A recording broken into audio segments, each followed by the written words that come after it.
Ah, merci pour l'invitation. C'est toujours un plaisir de rencontrer un cher Arnaud, à force de travailler sur des sites internet virtuels et de ne connaître les lecteurs ou les sympathisants que par des pseudonymes ou des adresses e-mail. Donc c'est toujours agréable de les rencontrer.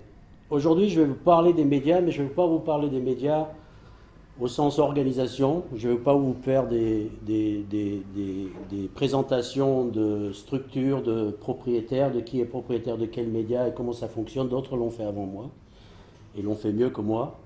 Et en plus, c'est tellement changeant que je risque d'être démenti par un changement de propriétaire du jour au lendemain, l'important n'étant pas forcément là. Je vais essayer de vous apporter surtout quelques clés d'analyse, quelques points de référence pour mieux aider à comprendre le fonctionnement de certains types de médias et aussi quelques outils pour vous défendre, un peu d'outils d'autodéfense si vous voulez. Par rapport aux choses dont je vais parler, je vais vous dresser une liste qui est incomplète. J'aimerais d'abord vous parler de la distinction pour moi fondamentale qu'il y a à faire entre ce que j'appelle la désinformation et la malinformation. La désinformation étant la partie volontaire, la malinformation étant la partie involontaire, intrinsèque à un certain mode de fonctionnement. Chose qui est impossible, qui est intéressant, important à distinguer, parce que souvent on appelle désinformation, on met tout dans le même sac. Du moment qu'on n'est pas content de ce qu'on entend, on appelle ça désinformation. Il y a pourtant chez moi l'idée qu'il y a une distinction fondamentale à faire entre la désinformation et la malinformation. Ensuite, je vais vous parler du sédentarisme culturel qui est induit par la malinformation. Nous allons ensuite aborder les questions de l'obésité intellectuelle qui est le résultat de la malinformation. Ensuite, présenter quelques outils de résistance, des choses que j'appelle les ruptures narratives et les comportements atypiques dans les médias qui permettent de repérer les trous d'information, les trous informationnels comme on appelle ça. Et ensuite, évidemment, quelques réflexions sur les médias alternatifs. Mais d'abord, parce que toute bonne conférence, paraît-il, commence par une anecdote. Alors je vais vous raconter une anecdote. Tout le monde se souvient de l'image de Colin Powell aux Nations Unies en train de brandir, petite fiole là, présentant la preuve des armes de destruction massive en Irak. Il a dû faire ça en 2004-2005, je ne me souviens plus très bien de l'année. 3.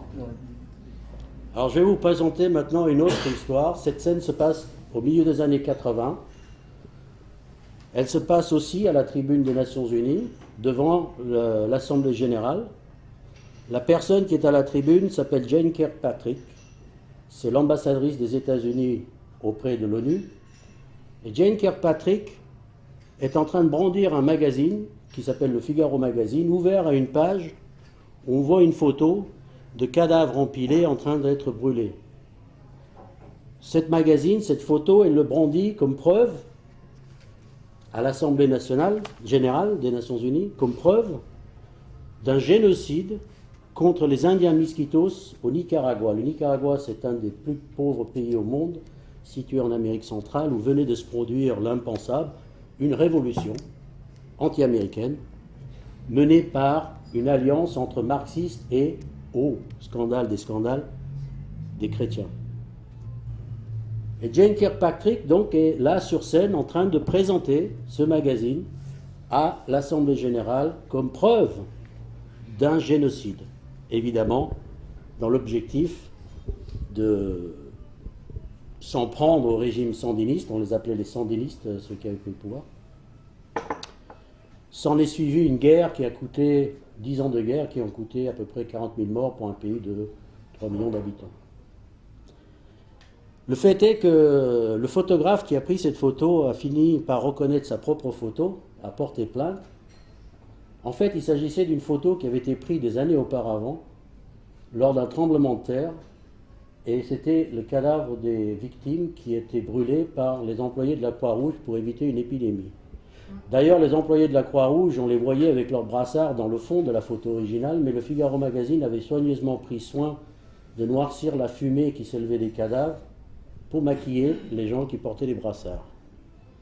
Le journal fut condamné à une amende d'environ 600 € pour atteinte aux droits d'auteur. Il y a eu 40 000 morts qui ont suivi, et on ne sait pas s'ils ont payé leur amende ou pas. Si cette anecdote a un air de déjà-vu, ce n'est pas pour rien que je vous la présente. Pourquoi ? Parce qu'après avoir présenté cette photo, c'est là que furent créées une armée de mercenaires qui sont partis du Honduras attaquer le Nicaragua. Ils ne s'appelaient pas l'Empire islamique, mais ils s'appelaient les Contras, mais c'était un petit peu similaire.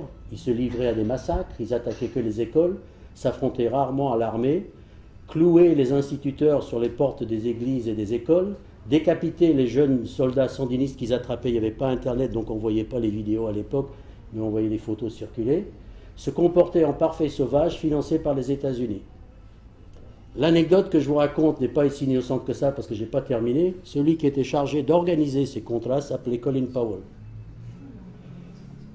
Il y a donc un rapprochement à faire direct entre le mensonge qu'il a et la mise en scène qu'il a accompli quelques années plus tard aux Nations Unies, qu'il a présenté comme un accident de parcours, en disant qu'il avait été trompé par les services secrets, alors qu'il était probablement en bas de la tribune en train d'observer en admiration Jane Kirkpatrick en train de refaire le même coup qu'un 20 ans auparavant. Il s'agit non pas donc d'un accident, mais bien d'une technique et d'une stratégie qui a fait ses preuves et qui a été répétée par les mêmes. Le maître, ensuite l'élève. Si on n'a pas compris ça, je crois qu'on a manqué beaucoup de choses sur les réalités de ce qui se passe dans le monde actuellement. Évidemment, les médias n'en ont pas parlé, parce que pour connaître ça, il faut avoir un minimum de culture, un minimum de sens de l'histoire, un minimum de profondeur historique, chose que les médias, d'une manière générale, n'ont pas. Voilà pour l'anecdote. Alors, en guise de préambule, je pars d'une question. Si un boucher d'une boucherie, nous empoisonnait en nous vendant de la viande avariée, les consommateurs que nous sommes n'accepteraient jamais l'idée que les choses sont comme ça et qu'il nous suffirait d'aller trouver une autre boucherie pour acheter de la viande. Tout le monde protesterait, tout le monde dirait que c'est inacceptable, tout le monde dirait que le boucher a des comptes à rendre. C'est pas acceptable.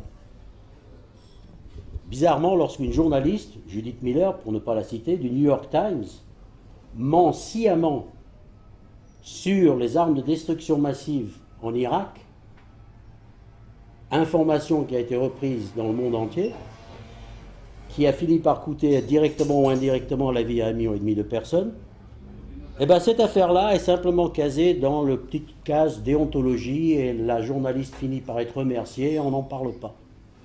Ça arrive, diront-ils. Ici, on constate que l'impunité de la journaliste est quasi totale. Elle est même revendiquée par la profession journalistique au nom d'une liberté qu'elle se garde bien de définir avec précision. Elle a juste une liberté. Et pourtant, l'idée que l'information est devenue un produit de consommation comme un autre, ce n'est pas une idée nouvelle. On en parle dans tous les textes, etc. C'est un truc qui est un petit peu le buzz, le truc dont tout le monde aime, la phrase que tout le monde aime répéter. Mais si c'est vrai, alors c'est le seul produit de consommation pour lequel il n'existe aucune date de péremption, aucun suivi ni traçabilité, imposé par des textes ou pas, un produit pour lequel il n'existe aucune association de consommateurs représentative, ni aucune réglementation sur la qualité et les normes. Tiens, voilà un produit de consommation pour lequel il n'existe strictement aucune réglementation. Si, il y a l'histoire quand même. Si on revient sur les choses, les événements à froid, la justice doit être dépassionnée. Pour les questions, ça sera à la fin de l'intervention. Si vous... En tout cas, il n'existe pas d'organisation de consommateurs représentatifs organisée. C'est ça que je veux dire. Il n'y a pas de réglementation qui impose. D'un côté, on dit que c'est un produit de consommation. Alors ça, c'est le truc qu'ils aiment bien dire, oh, c'est un produit de consommation. Bah, où est la date? Quelle est l'étiquette de composition? Quelle est la réglementation qui réglemente ce métier? Il n'y en a pas. Liberté totale. Liberté de mentir, liberté de déclarer des guerres, de provoquer des guerres, de servir à ça, etc. Donc, à un moment donné, la question se pose, c'est comment ont-ils réussi à faire admettre pour notre esprit ce que nous n'accepterions jamais pour notre corps? Alors, un petit état des lieux que j'appelle vite fait, mal fait. C'est encore une anecdote. Un jour, j'ai reçu un coup de fil d'une journaliste de France Info. Elle s'appelle Sophie Parmentier. Alors, j'ai vérifié sur le site. C'est un grand reporter. Grand reporter, donc c'est une catégorie à part. Ce n'est pas le journaliste de base. Et elle voulait m'interviewer sur un sujet précis concernant Cuba. Il se trouve que je suis un peu spécialiste de Cuba. Alors, je me suis rapidement rendu compte qu'elle ne connaissait pas vraiment le sujet. Elle voulait parler des attentats contre Fidel Castro. Et moi, je n'avais pas envie de lui répondre parce que je sentais qu'elle voulait des réponses un peu attendues et je voulais lui dire que il faudrait aussi parler du terrorisme en général contre Cuba. Cuba a subi 3000 attentats. Ce serait dommage de ne parler que des attentats contre Fidel Castro. Elle n'était pas au courant, je lui ai proposé d'aller chercher sur Internet un peu, et puis de me rappeler plus tard. Et elle me dit, j'ai pas le temps. Ah, vous n'avez pas le temps? Elle me dit non. Je dis, quand est-ce que vous avez commencé votre... Elle me dit, j'ai commencé ce matin, il faut que je rende ma copie à 16h. Il était 14h. J'ai dit quelques banalités au téléphone qui ne sont jamais passées à la radio. Bref, en clair, madame n'avait pas le temps. Alors faisons une petite expérience. Prenez un parterre au hasard d'inconnus. Examinez-les à tour de rôle. Essayez d'énoncer une vérité sur chacun d'entre eux. À part de décrire quelques éléments physiques, vestimentaires, j'irai pas très loin. Pour ça, il faudrait que je vous interroge, que je prenne le temps, que j'examine, qu'on parle un peu. D'un autre côté, si je devais énoncer un mensonge, facile. Monsieur, vous avez traversé le Pacifique à la nage. Monsieur, vous avez marché sur la Lune. Facile de dire un mensonge sur quelqu'un. Bref, cette simple et évidente et incontournable contrainte du temps, qui est une contrainte physique et mécanique, induit un truisme qui me tient à cœur, c'est que la vérité exige du temps, alors que le mensonge s'accommode parfaitement avec la vitesse.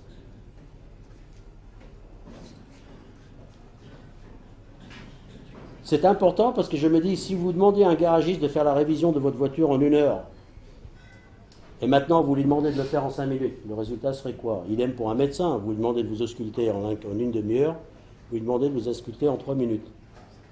Alors par quelle magie est-ce que les journalistes échapperaient-ils à la dégradation générale et inéluctable du résultat de leur travail induite par la réduction du facteur temps? On est tellement obnubilé par la technologie et qui permet la circulation quasi instantanée de ce qu'on appelle des données ou de l'information, qu'on en arrive pourtant à oublier l'essentiel, c'est que entre le fait de la transmission qui est quasi instantanée et son rapport avec la réalité, on ne se pose plus tellement de questions. On est ébloui de savoir que X minutes plus tard, on est au courant d'un attentat qui s'est produit à Boston. Pensez bien que vous pourriez l'apprendre 1 heure plus tard, que ça vous ferait le même effet, ou même le lendemain. Mais ici, l'important, c'est que vous le sachiez quasiment en temps réel. Peu importe si les informations transmises collent réellement à la réalité, ou correspondent à la réalité. De toute façon, une information chassera l'autre dans pas longtemps, et le lendemain, vous serez déjà généralement passé à autre chose.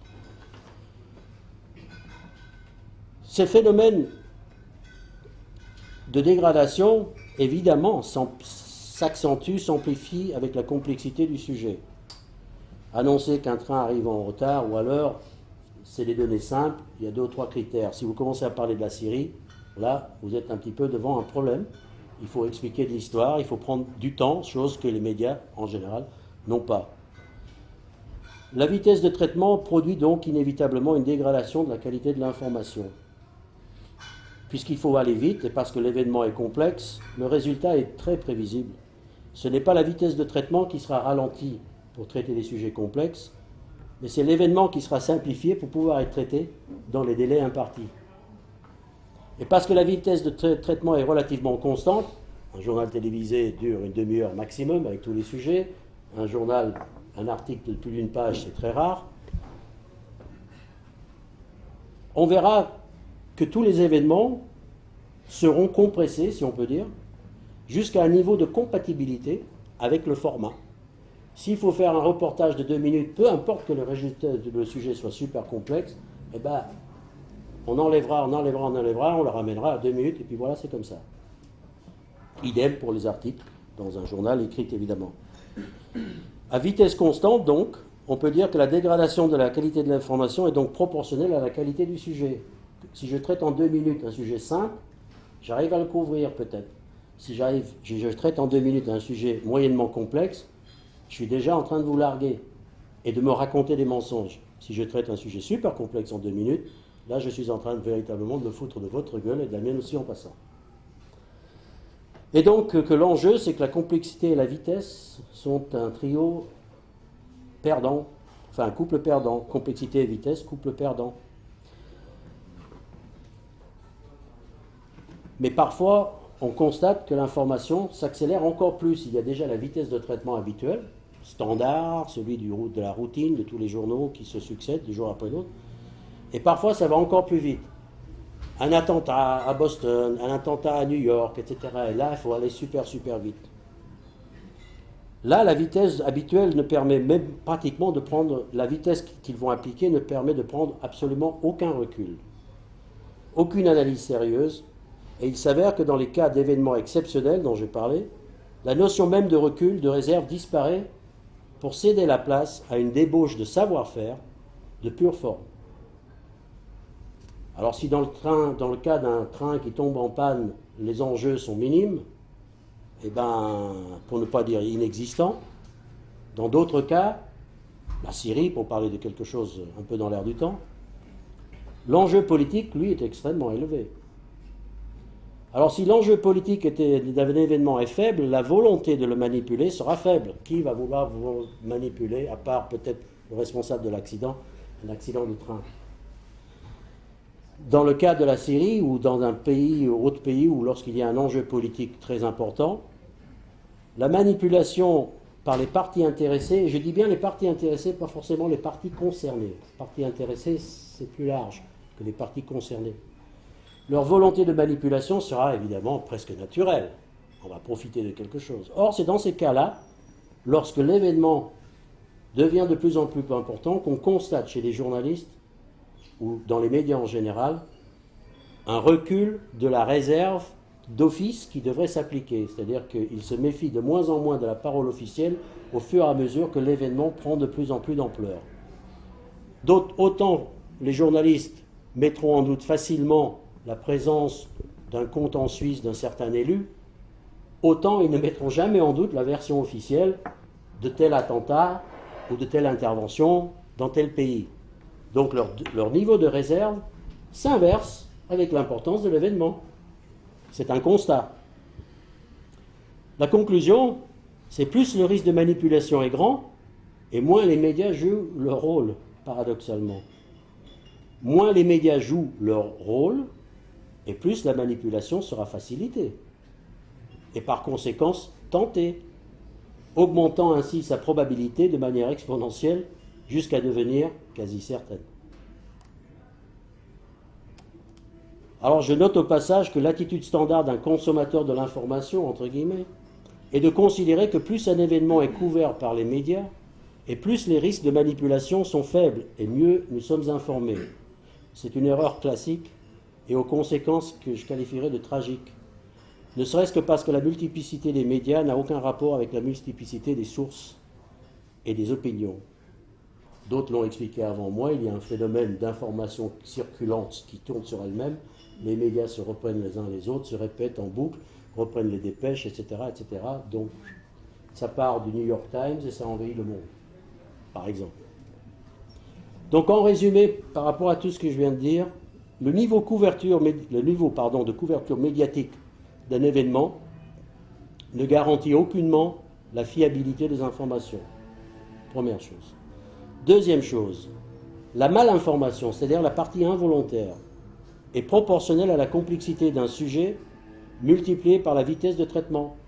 C'est-à-dire que plus un événement est complexe, et plus son traitement est rapide, et plus nous serons mal informés. La manipulation, c'est-à-dire la partie volontaire, la désinformation, elle est proportionnelle aux enjeux politiques multipliés par l'absence de réserve des médias. Plus les enjeux politiques d'un événement sont grands, et moins les médias feront leur travail, et plus nous serons désinformés. Et lorsqu'un événement présente à la fois une complexité et un enjeu, la probabilité que nous soyons à la fois mal informés et désinformés est quasi certaine. Nos chances de connaître la vérité s'inversent donc et deviennent quasi nulles. En une phrase, plus un événement est complexe et présente un enjeu politique, moins nous sommes réellement informés, et ce, quel que soit son niveau de couverture médiatique. Alors la malinformation. La malinformation, j'aime bien faire un parallèle avec la malbouffe. À l'instar de la malbouffe qui désigne à la fois les productions d'une industrie agroalimentaire et nos propres habitudes alimentaires, la malinformation désigne à la fois les produits de l'industrie de l'information et aussi nos propres habitudes de consommation. Je partage un peu les rôles là. dans la malbouffe, c'est pas le hamburger qu'on mange de temps en temps, comme ça, qui déglingue notre santé, c'est la constante répétition, l'ingurgitation à petite ou à grande dose de graisse, de sucre, etc., qui nous déglingue. De même que la malinformation, c'est pas le film américain ou le film de propagande qu'on regarde de temps en temps, c'est la distillation quotidienne, tous les jours, qui revient insidieusement, à petite dose, et donc finalement, à la fin, on ne se rend même plus compte, qui finit par déglinguer nos neurones.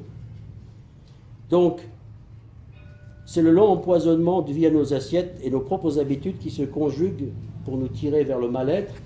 Et sur les médias, c'est le long empoisonnement via des TF1 ou des contre-vérités signées par certains types de médias qui se sont spécialisés là-dedans, et nos propres habitudes qui se conjuguent pour nous tirer inexorablement vers le mal-savoir. Et comme la malbouffe, la malinformation est le résultat de conditions imposées par des forces économiques, mais aussi le résultat de nos propres habitudes de consommation. Il y a par exemple, très répandu, qui m'a toujours surpris, la confusion qu'il y a entre ingurgiter des informations et s'informer. Il y a des gens qui me disent « Moi, ça va, je passe beaucoup de temps à m'informer. » Moi, j'entends souvent cette phrase et il me semble qu'elle exprime la même confusion qu'entre manger et se nourrir. Et si vous dites « Je suis informé parce que je m'informe », ça veut dire « Je me nourris parce que je mange ». Et si vous mangez que des McDo, ça donne quoi? Les gens qui passent leur journée devant des télévisions, BFM, iTélé, etc., j'en connais, ils sont absolument persuadés qu'ils s'informent. Mais le résultat des courses, je constate, c'est que le lendemain, ils se souviennent plus de ce qu'ils ont vu la veille, ils ne retiennent que quelques vagues idées, mais ils ne se rendent même pas compte qu'ils ne se rendent pas compte. La malinformation, la confusion entre d'une part le temps passé à ingurgiter des informations et d'autre part le temps consacré à la recherche de l'information, ça c'est quelque chose qui est extrêmement répandu. Et l'action brute, comme rester planté toute la journée devant une chaîne de télévision d'information en continu ou même l'Internet, souvent ça remplace et généralement annule l'objectif recherché. La malinformation, c'est quoi? C'est par exemple la lente distillation de une phrase qui a eu son temps, disait Ahmadinejad, alors j'ai eu du mal à prononcer son nom, l'ex-dirigeant de l'Iran, qu'il aurait dit qu'il voulait rayer Israël de la carte. On a su plus tard, enfin nous on a su tout de suite qu'il n'avait jamais dit ça, le magazine Le Point l'a admis quelques années plus tard, mais bon, ça avait quand même été répété en boucle, en boucle, en boucle, en boucle. Des phrases comme Chavez, qui était souvent qualifié de populiste et même d'antisémite, évidemment, que Kadhafi avait fait bombarder sa population, on a su que ce n'était pas vrai, mais beaucoup plus tard, que l'OTAN est un ONG humanitaire, et que toutes les variations que vous avez de « il n'y a pas d'alternative » en fait.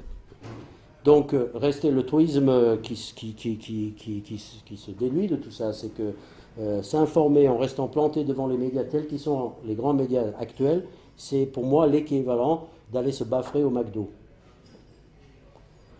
Alors tout ça, ça donne quoi? Ça donne, le malinformation donne ce que j'appelle le sédentarisme culturel. Alors, j'ai essayé de donner des termes comme ça, des idées. Le sédentarisme culturel, qui pour moi est à la fois le résultat de l'information institutionnelle médiocre et de notre propre passivité. Par manque de temps, de moyens, de savoir-faire, peu importe, mais le résultat est là. Mais pour produire un résultat optimum, la malinformation doit se conjuguer avec un autre élément indispensable, et ça, c'est le sédentarisme culturel. Alors, c'est quoi le sédentarisme culturel? C'est, par exemple, moi, un des aspects les plus agaçants, en ce qui me concerne, lorsqu'il m'arrive de débattre avec des amis, c'est leur évidente et totale incapacité de projeter leurs pensées ou imagination. On peut pourtant ne pas apprécier, par exemple, les talibans et considérer que les enfants afghans ont le droit de vivre, de ne pas être massacrés par des cow-boys surarmés. On peut ne pas apprécier feu Kadhafi et penser, ne serait-ce que penser que le bombardement d'un pays ne fait pas avancer la cause de la démocratie. L'histoire nous aura donné raison à ceux qui le disaient avant. On devrait pouvoir conceptualiser que la vision de l'Occident vue de l'extérieur n'est peut-être pas la même que celle de l'intérieur. Le sédentarisme culturel, en fait, annule les capacités de se projeter dans l'autre, d'avoir une authentique recul sur soi et son environnement et d'éprouver une empathie réelle pour quelqu'un qui ne fait pas partie de son environnement immédiat. Par contre, le sédentarisme culturel renforce la capacité d'asséner des formules toutes faites comme des vérités premières et prétendument universelles. Après tout, comme disait l'autre, rien n'est plus dangereux qu'une idée lorsqu'on n'en a qu'une. Alors se forger une vision du monde et de l'histoire à partir de son canapé devant la télévision ou l'Internet, je répète, ou en lisant toujours le même journal, est une opération intellectuellement risquée. Le sédentarisme culturel induit une vision où son auteur se perçoit comme le centre de quelque chose, et par conséquent, le reste du monde et les peuples se voient relégués vers une sorte de périphérie. Par exemple, demandez à n'importe qui comment s'appelle le président des États-Unis. Il est probable que 99% des gens vous répondront correctement Obama. Demandez-lui maintenant qui est le président de la Chine. Si vous obtenez 1% de bonnes réponses, je vous offre le champagne. Et là, je crois que je suis optimiste. Combien de noms de villes de Chine connaissez-vous, à part les deux que tout le monde connaît, Shanghai et Pékin?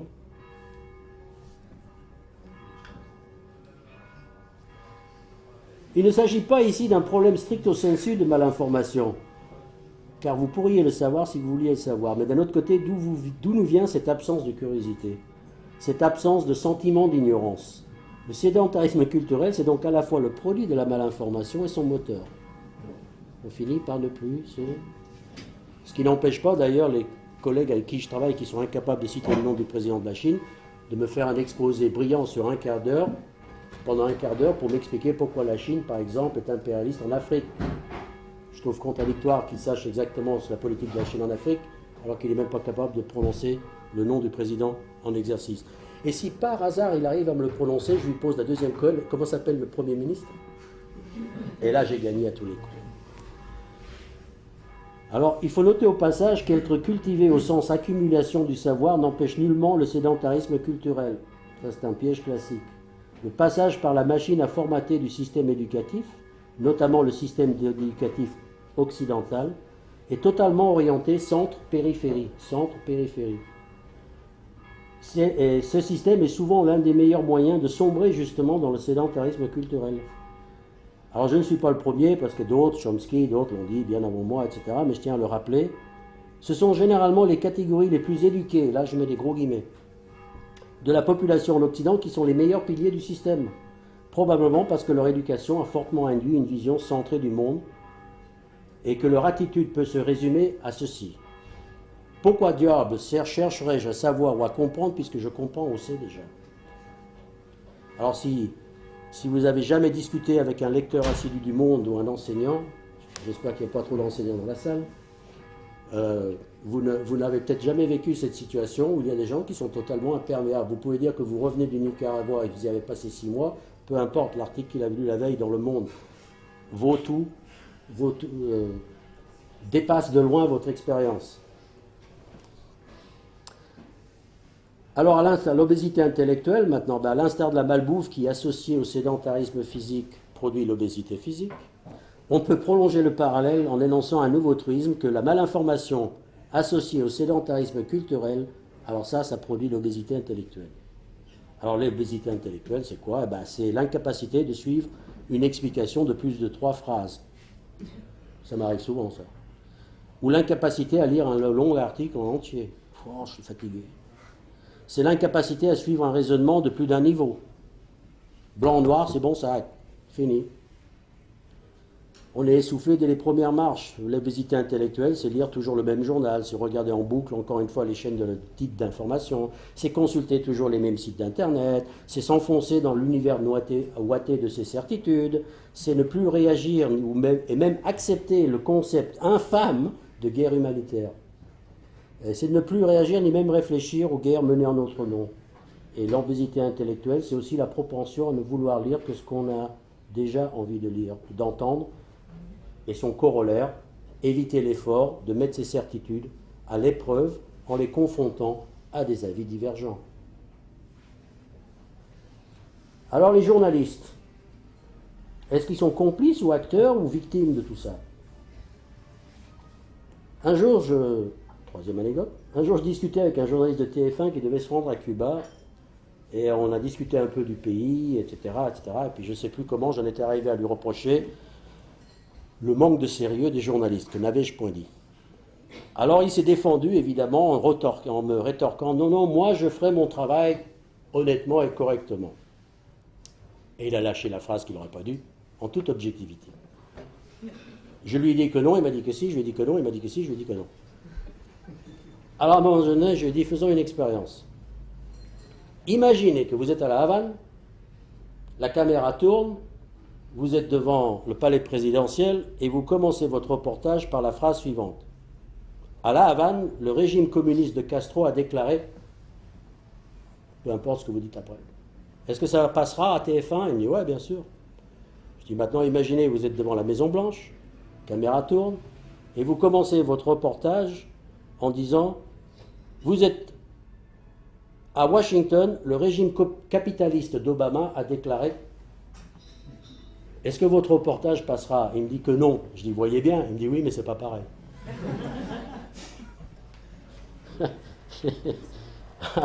Ouais, d'accord. Bon, ce qui me fait arriver à la conclusion que c'est parce qu'il n'y a pas de meilleur porte-parole d'un mensonge que celui qui y croit. Énonçons un autre truisme. Les journalistes sont à la fois les premières victimes, j'y tiens, et les principaux vecteurs de la malinformation. Car aussi étonnant que ça puisse paraître, la plupart des journalistes croient aux conneries qu'ils racontent. Alors comment s'en étonner en fait? Parce qu'ils sont après tout les premiers producteurs et consommateurs de la malinformation, l'expression même du sédentarisme culturel, et donc logiquement les plus gros obèses intellectuels. Alors on arrive à la tâche ardue de l'autodiagnostic, tout ça c'est bien, voilà. Comment maintenant est-ce qu'on raisonne, comment est-ce qu'on peut réagir à ça? Mark Twain disait qu'il est plus facile de tromper les gens que de les convaincre qu'ils ont été trompés. Alors annoncer que la Terre est ronde ou qu'elle tourne autour du Soleil, vous savez, à une époque ça a failli mener plus d'un au bûcher. Aujourd'hui, ces anciennes croyances nous font sourire, la question c'est lequel de nos croyances modernes feront sourire les générations futures. Alors si le résultat de la malbouffe est relativement simple à mesurer, il suffit de monter sur une balance et de faire le ratio par rapport à sa taille, celui de la malinformation c'est quand même compliqué parce que pour mesurer la malinformation, il faut se servir d'un outil qui est celui qui est victime justement de la malinformation. C'est comme tenter de mesurer la précision d'un outil avec l'outil que l'on veut mesurer la précision. On tourne un peu en rond là, c'est compliqué. Alors comment savoir qu'on est victime de la malinformation? Comment savoir que l'on ne sait pas? Ou mieux encore, comment arriver à admettre qu'on sait ou qu'on a été trompé? Alors ce qui est certain, d'abord, pour commencer, c'est que le réveil peut se révéler une expérience très douloureuse, car le victime de la malinformation, c'est comme le cocu du village, il est généralement le dernier à le savoir. Mais le fait d'avoir constaté, moi personnellement de visu, je vous ai raconté deux ou trois, la première anecdote d'ouverture, j'en aurai peut-être d'autres si vous voulez plus tard, plusieurs manipulations médiatiques, ça facilite quand même grandement le réveil. Et provoque aussi une certaine habitude de réserve lorsque les médias aboient à l'unisson, comme on dit. Alors par où commencer et comment allons-nous procéder? Je vais commencer par vous raconter un film. Pour ceux qui l'ont vu, est-ce que ceux qui connaissent le film The Truman Show, film américain. Dans le film de Truman Show, le jeune Truman Burbank, c'est le nom de l'acteur principal, mène une vie tranquille et pépère dans un environnement cliché du rêve américain. Seulement voilà, à son insu, Truman est le personnage d'une méga émission de télé-réalité. Depuis sa naissance, ses faits et gestes sont reliés par des caméras astucieusement cachées dans le décor, un peu partout. Sa femme, ses collègues de travail, ses voisins en fait sont des acteurs. Les passants sont de simples figurants et son environnement un gigantesque décor intérieur où il fait presque toujours beau et le ciel en fait n'est qu'un très haut plafond peint. Tout est faux et Truman ne le sait pas. Mais un jour, je vais vous raconter la fin du film, je suis obligé, un projecteur se décroche de ce fameux studio et tombe à ses pieds. Panique à la régie et sur le plateau. Truman commence à remarquer des choses, à se poser des questions. Il décide pour la première fois de sa vie de partir, mais partir où? Je ne sais pas, n'importe où, donnez-moi un billet. Et comme par hasard, les trains sont en grève, les pilotes font grève, ils n'arrivent pas à partir. Un jour, il vole une barque pour traverser ce qu'il croit être la mer, et au bout de quelques temps, se cogne contre le paroi du studio qu'il croyait être son monde à lui. Tout ça pour dire qu'à un degré ou à un autre, je crois que nous sommes tous des Truman Burbank. Donc, à nous de détecter les indicateurs de la malinformation, c'est-à-dire les fameux projecteurs qui vont tomber à nos pieds, pour nous alerter qu'il y a quelque chose qui ne va pas. Alors moi, je les ai intuitivement classés en deux catégories. Alors c'est vraiment intuitif, on pourrait l'enrichir, y réfléchir plus loin, etc., etc.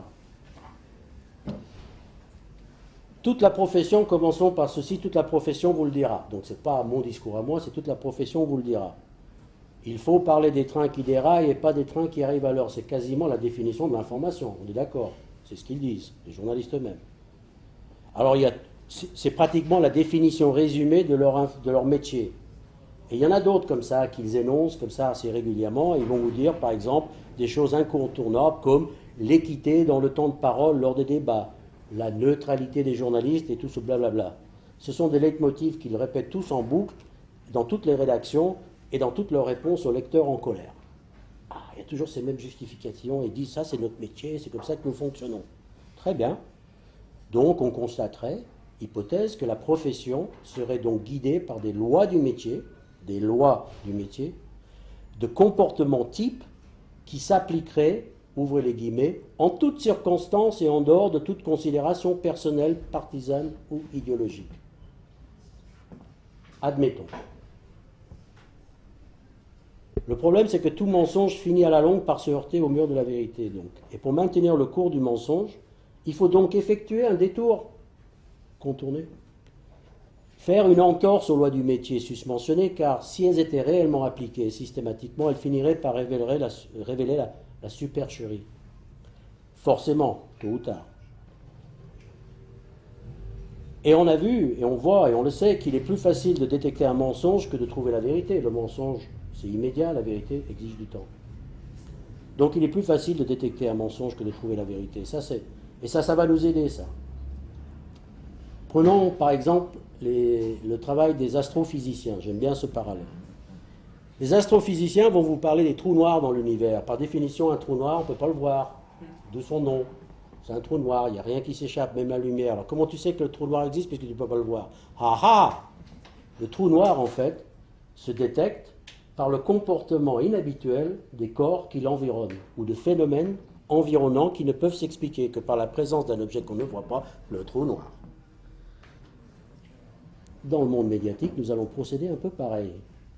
Nous ne connaissons pas le mensonge en lui-même, mais nous allons pouvoir le détecter par des comportements atypiques des objets environnants. Attention, parce que les trous noirs, c'est que les anomalies, que les trous noirs, c'est comme les ennuis, etc. Plus on en cherche et plus on en trouve. Donc moi, je les ai, comme je disais, empiriquement classés en deux catégories. Ça vaut ce que ça vaut. Hein. Il y a les premiers que j'ai appelés les comportements atypiques. Rappelez-vous, je vous ai dit que le métier, c'est pas moi qui le dis, le métier journalistique dit « Nous avons des règles de fonctionnement, c'est comme ça. Si vous êtes un lecteur en colère, monsieur, sachez que nous fonctionnons comme ça, les capables. » Ok, très bien. Les comportements, donc, sont des violations des lois du métier par le métier lui-même. C'est pas moi qui viole ces lois, c'est le métier lui-même qui les viole. Et en fait, comment est-ce qu'on les détecte? Les comportements atypiques, selon moi, maintenant ça c'est assez subjectif, mais je crois qu'on peut appliquer cette règle et tout le monde peut se l'appliquer à soi-même, c'est de se poser une question relativement simple. Si j'étais réellement un journaliste mu par la volonté d'informer, à la recherche des trains qui déraillent et de l'exceptionnel, guidé par mon seul souci d'objectivité et ma déontologie, comment est-ce que je procéderais? Et à chaque fois, la réponse me sidère entre l'écart d'une chose et dans l'autre, entre la réalité et les professions de foi. Bon, voici ce que pour moi sont quelques exemples de comportements atypiques. Rappelez-vous ce que c'est que la définition de l'information. C'est l'exceptionnel, c'est le spectaculaire, c'est les trains qui déraillent. Bien, commençons par cet événement-ci. En Colombie, en 2010, on a découvert une fosse commune charnière de plus de 2000 cadavres, prisonniers politiques, assassinats politiques en Colombie en 2010. Qui en a entendu parler? Qui peut nier que c'est un événement exceptionnel et spectaculaire? 2000, dans une fosse commune, en Colombie. Mais pourtant, quelques phrases plus haut, je lis, mais on parle que des choses spectaculaires. Si on n'en parle pas, c'est parce que c'est pas spectaculaire. Et si c'est spectaculaire, on en parle. C'est pourtant spectaculaire, vous en parlez pas. Trou informationnel, le voilà le trou noir. Quelle est la vérité qui est cachée là-dedans et quel est le mensonge?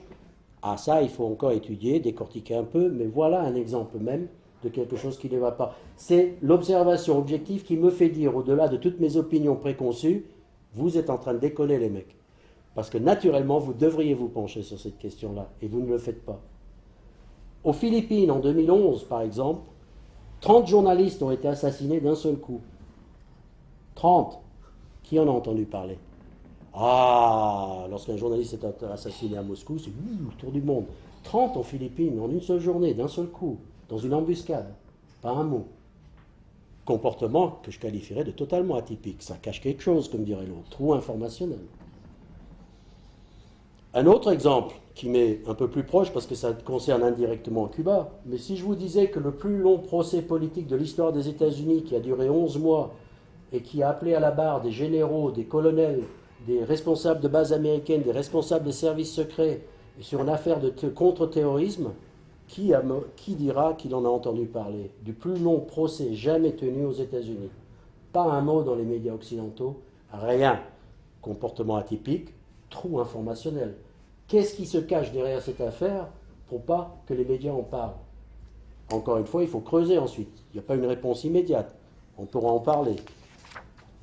D'autres comportements atypiques. Ah, comportements atypiques par rapport à quoi?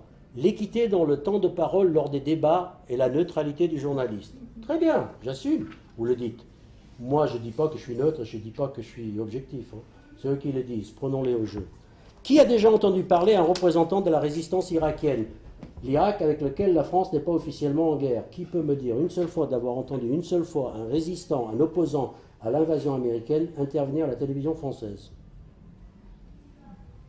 C'est bien ce qui me semblait. D'un seul coup, l'équité, la neutralité, etc., passer par-dessus. Probablement parce que... Bon, probablement parce que je vous le laisse, les suspensions. Ça, c'est votre travail. Et voilà un autre exemple d'un trou informationnel, d'un comportement complètement atypique. Et j'en ai toute une liste, mais peu importe, on ne va pas tous les passer en revue. Vous avez compris l'idée. Ensuite, il y a le deuxième. Là, j'ai parlé des comportements atypiques. Les comportements atypiques où le métier viole ses propres lois. Ça, c'est ce que devraient nous signaler les trous informationnels. Il y a un deuxième maintenant classement que j'ai appelé les ruptures narratives. J'aime bien ce terme, ça roule bien. Les ruptures narratives sont quoi? Pour moi, c'est des contradictions, des absurdités, des changements brutaux de ligne sans explication. C'est comme un navire qui changerait de cap et le pilote dirait non, non, non, non, je n'ai pas changé de cap. Et dit mais si, les étoiles ont bougé. On est toujours dans la même direction. Mais vous remarquez bien qu'il y a quelque chose qui ne va pas. Les ruptures narratives, en fait, sont plutôt difficiles à détecter lorsqu'on est accroché aux infos. Pourquoi? Parce qu'on a l'esprit sans cesse bombardé par de nouvelles informations qui chassent les précédentes. Et dont la plupart, d'ailleurs, de ces informations sont totalement inutiles à notre compréhension ou totalement incompréhensibles, ce qui est la même chose. Alors, sans surprise, lorsqu'on se désintoxique des médias, en prenant, par exemple, une sérieuse distance avec leur lecture et le fait de regarder la télé, d'un seul coup, et c'est un phénomène que j'ai pu observer chez moi, mais aussi chez les collègues qui l'ont tenté, les ruptures narratives deviennent cruellement évidentes. C'est incroyable. Éteignez la télévision pendant un mois ou deux, revenez-y, et on en reparlera. Vous voulez quelques exemples de ruptures narratives? Allez-y. Bon, comme ça, sans trop y réfléchir, on pourrait en trouver d'autres, ça pourrait presque être un jeu. Où est passé le fameux trou dans la couche d'ozone qui devait annoncer la fin du monde? Disparu, résorbé, n'existe plus, ou finalement on s'en fout? Pendant des mois, pendant presque un an, on nous a parlé que de ça. D'un seul coup, on est passé à autre chose. J'aimerais savoir si je vais mourir bientôt d'un coup de soleil ou quoi. Non, non, enfin, c'est fini. Rupture narrative. On a changé de truc. Bon, la fin du monde, c'est pas pour demain, ou ce sera pour autre chose. Ah, celui-ci, j'aime bien. Les talibans en Afghanistan. Bah, je parle d'une certaine génération, les plus jeunes ne vont pas se souvenir de ça, mais les talibans, à l'époque de l'occupation soviétique, les talibans étaient décrits comme des combattants de la liberté. C'est le terme qu'on leur donnait. Hein. Les mêmes sont désormais présentés comme des abominations. Si vous posez la question à quelqu'un, à dire, est-ce que tu peux me rappeler à quel moment ils sont passés de combattants de la liberté à abomination? Mais personne ne se souvient exactement à quelle date ils sont passés d'ami à ennemi. Rupture narrative des plus classiques. L'ennemi qui devient l'ami qui devient l'ennemi, et on ne sait pas trop pourquoi, c'est juste comme ça. Un que j'adore, alors celui-ci bah, aussi c'est parce que c'est une affaire qui rejoint mon histoire à moi, mais celui-ci, cette anecdote, cette affaire-ci, présente un double rupture narrative. Les Khmers rouges au Cambodge. Tout le monde a au moins entendu parler de ces fameux Khmers rouges qui ont mené un génocide au Cambodge et qu'on balance à la tronche de tous les communistes lorsqu'ils commencent à parler, etc. C'est en tant qu'ex, ou peut-être encore, j'en sais rien, communiste, j'ai eu droit toute ma vie. La rupture narrative ici, elle est très bizarre. C'est première rupture narrative, comment est-ce que les Khmers rouges sont arrivés au pouvoir? Ah, ça c'est vrai, c'est une question intéressante. Deuxième rupture narrative, comment est-ce qu'ils sont partis du pouvoir? Parce que ça, personne ne vous le dira. Ils sont arrivés au pouvoir grâce au bombardement des Américains, parce que jusqu'au bombardement des Américains qui ont décidé de bombarder le Cambodge parce qu'ils n'arrivaient pas à battre le Sud-Vietnam, et ils pensaient massacrer leur base arrière. L'organisation Khmer Rouge n'était qu'un groupuscule dans la forêt. Une fois que les Américains avaient détruit les villes, c'était open bar, et les Khmer Rouges sont rentrés dans les villes en disant « il y a quelqu'un », et ils ont pris le pouvoir. Après avoir mené leur génocide, qui les a chassés? Ce sont les communistes sud-vietnamiens qui les ont chassés. La première intervention humanitaire à ma connaissance, et probablement l'une des seules qui ait jamais existé, c'est celle-là. L'armée sud-vietnamienne est intervenue, les a chassés et est rentrée chez elle. Pour la petite anecdote, il faut savoir que les Khmers rouges ont gardé leur représentation aux Nations Unies pendant 8 ans, à cause du veto américain, qui refusait de reconnaître le nouveau pouvoir cambodgien, et les Khmers rouges ont trouvé refuge en Thaïlande, qui était un allié très proche des États-Unis. Voilà un cas typique de rupture narrative, à l'échelle historique, mais on peut en trouver au quotidien, etc., etc. Donc pour le détecter, c'est des ruptures narratives. Il faut véritablement prendre du recul, comme ça, parce que sinon, et je le vois, parce qu'une amie très proche, pour ne pas dire ma compagne, mais j'espère qu'elle verra pas la vidéo, passe ses journées plantées devant ITL et compagnie, et voilà, quoi, elle n'arrive pas, et quand je lui mets le doigt dessus, à chaque fois elle me dit oh, c'est vrai ce que tu dis là. Et moi je ne regarde jamais, hein, j'entends comme ça. Alors aussi bien les ruptures narratives que les comportements atypiques, on pourra en trouver peut-être des sous-ensembles, etc., etc., ils partagent des caractéristiques qui permettent aussi de les reconnaître. Parce que les médias sont malins parfois pour s'en défendre lorsque vous leur mettez sous le nez ces histoires-là. Premièrement, ils font l'objet d'un non-dit, même lorsqu'ils sont évidents. C'est pour cela qu'il ne faut pas les confondre avec les changements de version ou le démenti. Parce que le changement, le démenti, là où les médias disent « Ah, nous nous sommes trompés », est toujours intégré, récupéré dans la narrative standard. Par exemple, lorsqu'ils disent « Nous nous sommes trompés, nous le reconnaissons, vous pouvez donc encore nous faire confiance ». Les véritables ruptures narratives et comportements atypiques ne sont jamais reconnus. Ils ne sont jamais reconnus comme tels déjà. Si vous vous en pointez un du doigt, ils préféreront hausser les épaules ou faire semblant de ne pas comprendre. D'ailleurs, le plus souvent, ils ne comprennent pas.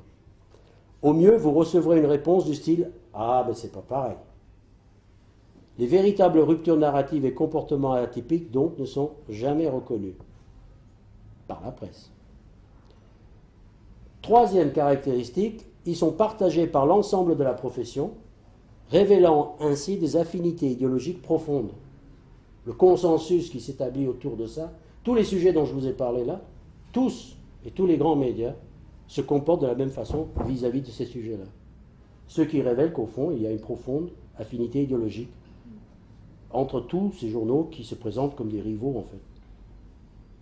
Et enfin, le dernier caractéristique, et peut-être le plus important, eh bien, les ruptures narratives et les comportements atypiques sont indispensables pour préserver la construction narrative qui, sans eux, s'effondrerait.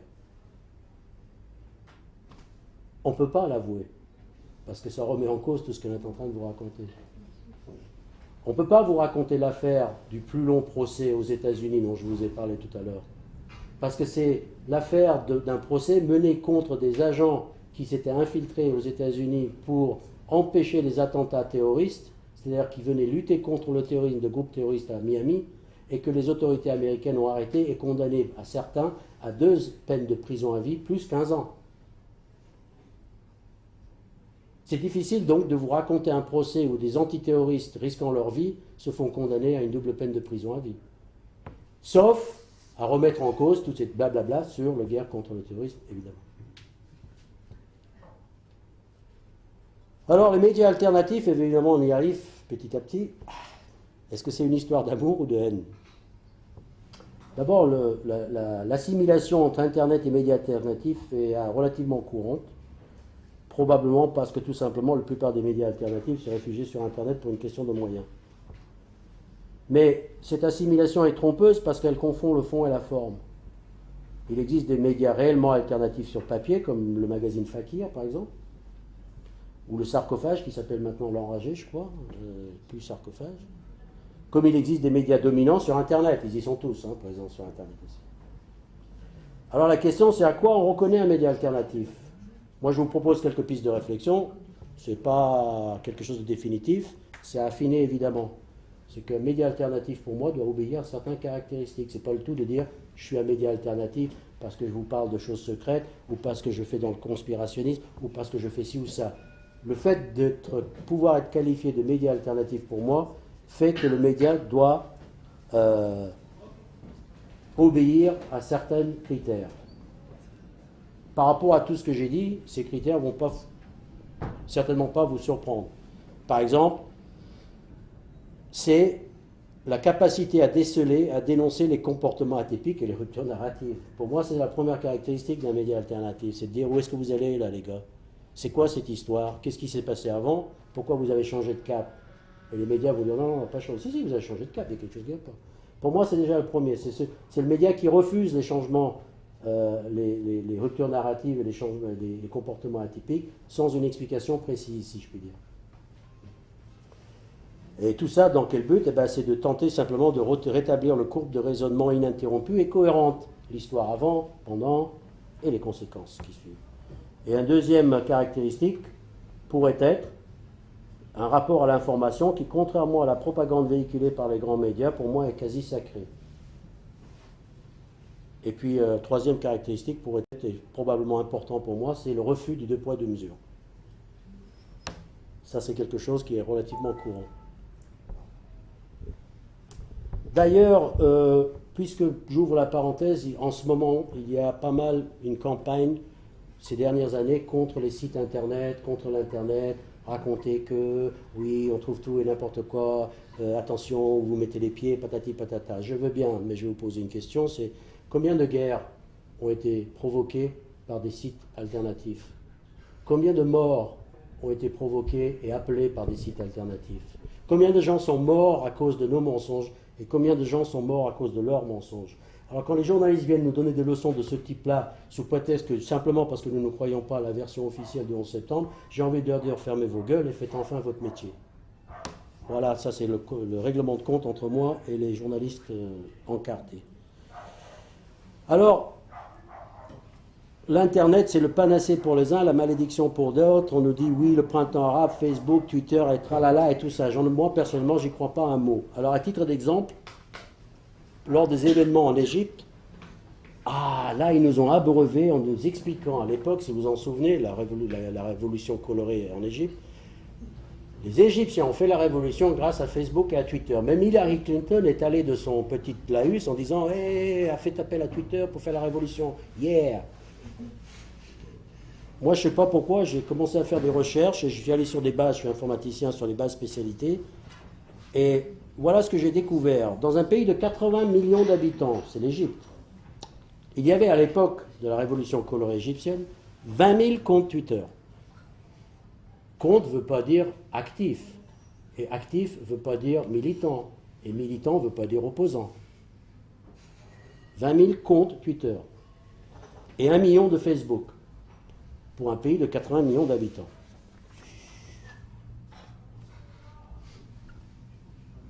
Alors la question c'est que restait-il pour un pays de plus de 80 millions d'habitants? Je vais vous répondre, pas grand-chose en réalité, sinon une autre fantasme des geeks et une nouvelle légende urbaine. À la même époque, Julian Assange, qui était le fondateur de Wikileaks, avait accordé un interview où il a abordé ce thème. Il avait expliqué comment les mots d'ordre de la révolution égyptienne avaient été consignés dans un livret qui circulait sous le manteau via le réseau des clubs de football. En première et dernière page de ce manuel, on pouvait lire l'avertissement suivant. Ne pas utiliser Facebook, ne pas utiliser Twitter, trop facilement infiltrable et manipulable. Alors, Je me souviens à l'époque, j'ai observé pendant les nuits entières, moi, les événements sur place en direct, via les sites internet, la fameuse place Tahir, là. Tahir, c'est ça, oui. Tahir, ah, merci pour l'accent. Et j'ai été très attentif à un phénomène, c'est comment les manifestants évitaient, arrivaient à occuper le sommet des immeubles, le toit des immeubles, pour éviter qu'ils soient occupés par les adversaires qui leur jeteraient des projectiles. Et les journalistes à l'époque racontaient, ils formaient des petites équipes de gens qui se connaissaient entre eux, montaient, etc. Le fait qu'ils se connaissent entre eux était important parce que dans un phénomène comme ça de révolte, les infiltrations, les provocations, etc., etc. Et donc, parce qu'un tel connaissait un tel. Alors je sais que ce n'est pas vraiment un système à toute épreuve, mais on en reparlera, comme j'ai dit, le jour où votre vie dépendra d'un pseudo rencontré sur Facebook. Donc, l'importance accordée à ces médias de virtualité, etc., personnellement, en tant qu'utilisateur de ces moyens-là, mais pour d'autres raisons, me fait personnellement rire complètement. Non, la révolution ne viendra pas de là, rassurez-vous, si je puis dire, ou ôtez toute illusion que vous auriez à ce sujet. Parce que finalement, si l'Internet avait réellement l'importance que d'aucuns lui semblent lui accorder, moi il me paraît évident que George Bush, Tony Blair et même Obama seraient en prison. Moi il me semble évident que Guantanamo serait fermé depuis longtemps, que Gaza serait libéré, que Sarkozy serait en fuite, que les banques seraient nationalisées, le Parti socialiste français serait redevenu un groupuscule. Voilà. Et à ceux qui me disent que l'Internet nous aura bien servi, moi je leur réponds simplement, ouais, figurez-vous que l'ennemi s'en sert aussi bien que nous. Hein. Sinon mieux. Alors où est le progrès? Et je veux dire, où est le progrès concrètement? Moi, à titre personnel, il me semble que l'Internet n'a de sens que pour ceux qui ont déjà une expérience concrète en dehors de celui-ci. C'est-à-dire dans le cas où l'Internet n'est qu'un outil complémentaire, un facilitateur et non une source en elle-même. La cacophonie ambiante, la multiplicité des blogs, de chacun pour soi, chacun son site, la diffusion d'une chose et de son contraire, la multiplicité des fournés, des pseudo-ci, des pseudo-ça, les trolls dans les forums, les mecs qui interviennent en disant « je suis syrien, je sais de quoi je parle, signé Blanche-Neige », les lectures en diagonale, l'impatience devant un article trop long, le clic trop facile, le butinage incessant, bref, le zapping à l'état pur. Le fait est que la grande majorité de la population continue de s'informer via les médias dominants, y compris dans leur version Internet. Alors on retrouve les mêmes ennemis de l'information, tout sourire et pas plus gênés que ça d'ailleurs par notre présence sur Internet finalement. Alors on me dit oui mais sans Internet. Ouais mais sans Internet on aurait peut-être même probablement mené d'autres combats, d'autres réflexions sur les médias. Nous aurions présenté d'autres exigences au lieu de déserter le champ de bataille, nous retrancher derrière le virtuel. Et je me demande même si parfois, à force de trop de révélations, trop contradictoires, l'Internet n'aurait pas eu un effet démobilisateur, c'est-à-dire provoquant un sentiment de tâche insurmontable, une attitude de « à quoi bon ?» Quand j'étais jeune, il y avait les patrons, il y avait les ouvriers, il y avait la droite, il y avait la gauche, bon, facile, on y va. Là, maintenant, c'est où est-ce qu'on va, quoi. Alors, il y a des médias alternatifs qui ont leur force et leur faiblesse.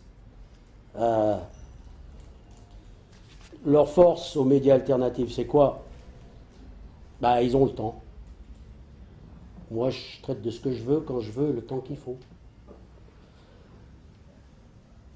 Ils n'ont pas de compte à rendre. Moi, je n'ai pas de compte à rendre, je ne subis pas de pression particulière, et je n'ai pas de conformisme à suivre. Mais ces avantages sont contrebalancés évidemment par l'absence de moyens.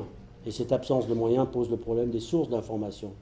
Parce que si les médias alternatifs se démultiplient, on constate quand même qu'ils se cantonnent souvent à décortiquer les informations véhiculées par les grands médias.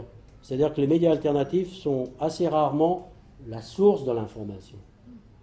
Or, pour être la source de l'information, c'est un autre métier que de dire « tiens, je vais analyser les ruptures narratives, détecter les comportements atypiques et critiquer, etc., que véritablement être la source de l'information. » Et c'est là où le piège se tendra un jour, à mon avis, c'est lorsque les sources de l'information deviendront de plus en plus étroites et que la tâche des médias alternatifs sera de plus en plus cantonnée dans une analyse d'une eau qui est déjà filtrée, et non pas de pouvoir remonter à la source.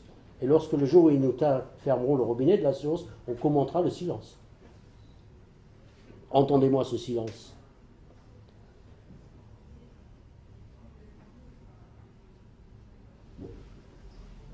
Et donc, notre comportement vis-à-vis des médias alternatifs, vis-à-vis de l'information, pardon, est déterminé par notre rapport à celui-ci. C'est-à-dire que pour certains, peut-être la majorité, le rapport se résume à considérer l'information comme un supermarché de faits. C'est-à-dire où on vient puiser ses certitudes, mais ce qui en retour rétrécit le champ de réflexion. Et petit à petit, le nombre d'articles prélevés diminue pour ne plus se résumer qu'à l'indispensable kit de survie. On va toujours sur les mêmes sites, on lit toujours les mêmes sujets. Je reviens un peu à ce que j'étais en train de dire, on a envie d'être conforté dans ses opinions. Et d'autres personnes ont un rapport carrément boulimique. L'un comme l'autre, d'ailleurs, participe à la malinformation. Mais c'est comme tout, hein, s'entendre dire qu'il faut réviser notre rapport à l'information, c'est comme s'entendre dire qu'il faut faire de la gym. On y pense, on se le promet, les mois passent et les années s'écoulent, tandis que dans la périphérie de notre perception, les dangers et les dégâts s'accumulent. Moi, personnellement, je ne reconnais à aucun journaliste aucun droit de filtrer l'information et l'argument qui consiste à rétorquer, à aller consulter d'autres sources ne me convient nullement. D'abord parce que les sources en question, comme je l'ai dit, si elles se multiplient dans la forme, se raréfient sur le fond. Ensuite parce que c'est faire peu de cas de mon droit à l'information. Ce droit, je le revendique et je l'exige. Et aucun média ne saurait me convaincre qu'il faut faire avec ce qu'on en a, pas plus qu'un boucher indélicat ne me convaincra qu'il suffit de changer de boutique. De quel droit et comment se sont-ils arrangés pour nous faire nous résigner à cet état de choses? Les choses peuvent être pires que ce que l'on croit, je crois. Alors là, je vais rentrer dans un truc.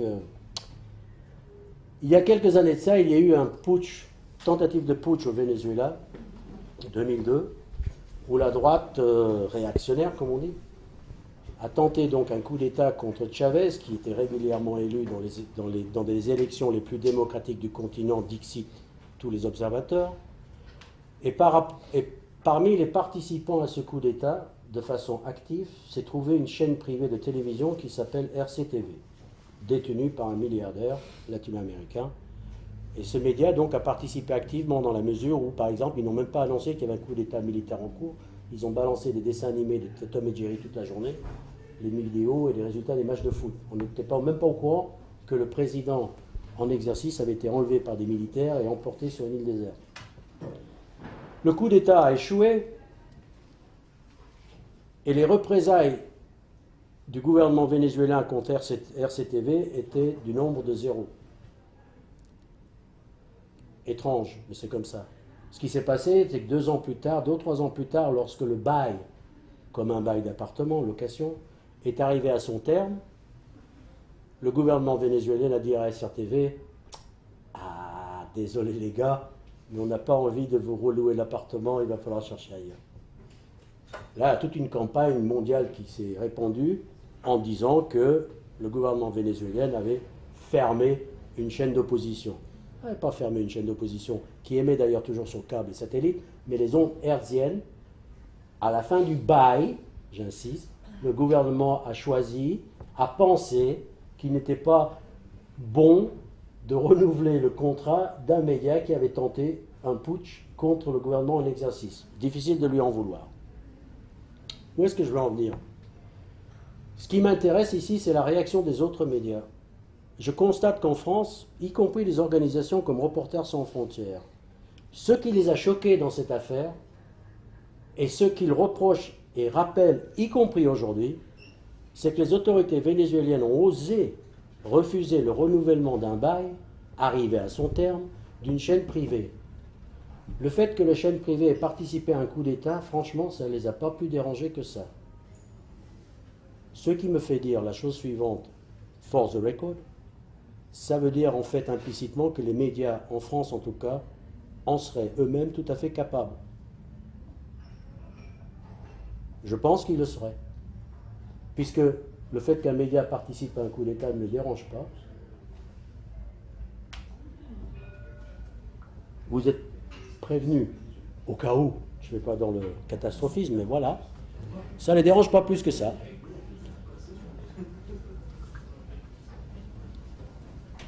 Autre phénomène étrange. Vous avez tous entendu parler probablement du rapprochement États-Unis-Cuba. Bon, je ne vais pas rentrer dans le mécanisme lui-même, est-ce qu'il s'agit véritablement d'un rapprochement ou pas.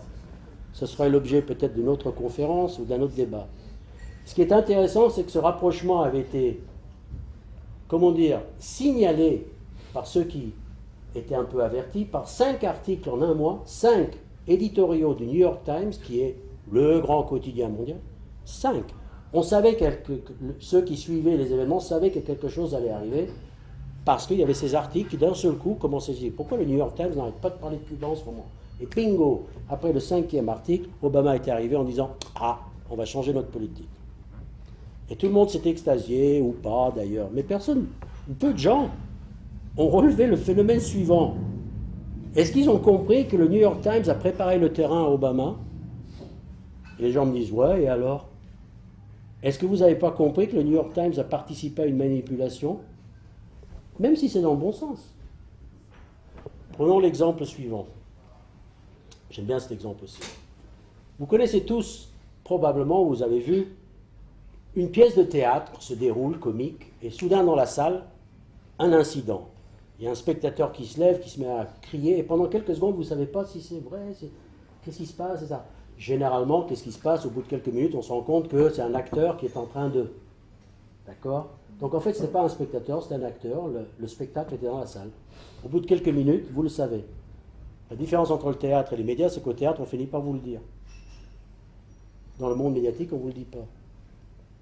Ce que je veux dire par là, c'est que un des grands problèmes en ce qui me concerne par rapport aux grands médias, c'est que tout en se présentant à vous comme des observateurs d'une scène, d'un spectacle, ils sont en fait des acteurs. Ils font partie intégrante du jeu, tout en se retirant comme ça et en faisant semblant de ne pas l'être. C'est un peu l'histoire du « quand le sage montre la lune du doigt, les gens regardent le doigt ». Ici, ce sont les médias en fait qui mènent le bal, le rythme, là, qui donnent le tempo, etc., tout en se présentant comme en fait des observateurs impartiaux, etc. Alors que c'est faux, archi faux. S'il suffit de connaître le milieu journalistique pour connaître le degré de connivence, etc., tout ça, ça fait l'objet de négociations et d'interviews, etc. Et le New York Times l'avait brillamment démontré à ce moment-là, sans que les gens réagissent plus que ça.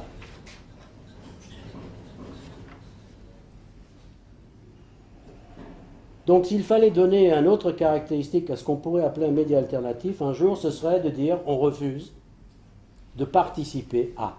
C'est-à-dire que nous nous positionnons vraiment dans le rôle du spectateur des événements sans être des acteurs occultes, se faisant passer pour des spectateurs alors que nous sommes en fait des acteurs dans la salle. Alors, pour moi, le combat... C'est ma conclusion. Ouais. Le combat des médias n'est pas un combat annexe. Je considère qu'il est le combat. Certains d'ailleurs l'ont bien compris, si vous observez ce phénomène. Certains n'hésitent pas à acheter un journal qui perd des millions d'euros par an, alors que dans le même temps, ils sont prêts à fermer des usines qui gagnent, mais pas assez. Dans quel cas est-ce qu'un capitaliste accepterait d'acheter une business qui perd de l'argent, sachant qu'il perd de l'argent, sachant qu'il a toujours perdu de l'argent, sachant qu'il perdra de l'argent? Alors si vous ne l'avez pas compris, je vous rassure, lui, il a tout à fait compris. Ça doit être le seul cas où des millionnaires, des milliardaires investissent dans des business à perte. Source de réflexion pour nous tous. C'est parce qu'ils doivent y trouver un intérêt que même si nous ne le voyons pas, en tout cas je ne pense pas que ce soit pour l'amour de la démocratie et du pluralisme de la presse. En fait, l'information est une forme d'éducation, elle nous forge notre vision du monde. Mais accepterions-nous que nos enfants à l'école soient éduqués par des enseignants sortis d'on ne sait où, formés dans des écoles de journalisme privées et indépendantes, de toute tutelle, même mineurs, indéboulonnables, et quel que soit leur degré d'incompétence? Est-il normal d'exiger par exemple le non-cumul des mandats d'un élu qui après tout est élu, tout en acceptant sans broncher l'ubiquité des journalistes? Est-il normal de limiter le nombre de réélections d'un élu qui après tout est élu, tout en acceptant sans broncher de voir les mêmes têtes partout sur toutes les chaînes et radios pendant 20 ans et plus? Est-il normal que le premier abruti venu muni d'une carte de presse puisse qualifier Chavez de dictateur dans un journal distribué gratuitement à des dizaines de milliers d'exemplaires ou sur un site pseudo-alternatif? Au fait, est-ce qu'il n'y aurait pas un nom pour désigner un système ou un pouvoir avant tout économique et commercial et non élu qui supplante celui des représentants du peuple? Alors, fort de la leur que constitue une certaine facilité sur Internet, nous avons de facto abandonné, avec armes et bagages d'ailleurs, le champ de bataille des médias, champ à partir duquel l'adversaire nous bombarde en toute liberté. Alors si le combat pour le pouvoir il doit y avoir, je pense qu'il vaut mieux viser le véritable pouvoir, car ce ne sera qu'à partir de ce moment-là, et de ce moment-là seulement, que nous pourrons dire que nous avons enfin tourné la page. Voilà, et merci pour votre attention.